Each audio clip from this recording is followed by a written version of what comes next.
Welcome to news minutes. জাতীয় সংসদে জরুরি অধিবেশন ডেকে সরকারি সকল চাকরিতে, সকল গ্রেডের সকল চাকরিতে কোটার যৌক্তিক সংস্কারের লক্ষ্যে মহামান্য রাষ্ট্রপতি বরাবর স্মারকলিপি প্রদান এবং গণপদযাত্রা।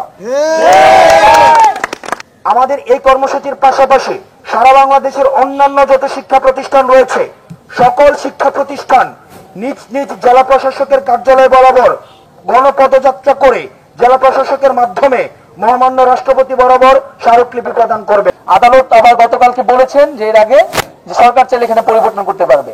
আমরা বলছি যে সামগ্রিক কোটা ব্যবস্থার একটা সংস্কার করতে হবে এবং এখানে সরকারের হস্তক্ষেপের সুযোগ রয়েছে। সরকার বারবারই দায় এড়ানোর জন্য আদালতকে ব্যবহার করছে, আদালতকে সামনে রেখে শিক্ষার্থীদের সাথে কালক্ষেপণের নাটক করছে। আমরা মনে করি যে 18 সালের পরিপত্রটি নিয়ে কথা বলা সরকারের জন্য বা আমাদের জন্য সাবজুডিস হবে, কিন্তু সামগ্রিক কোটা ব্যবস্থা নিয়ে কথা বলাটা কখনোই সাবজুডিস হবে না।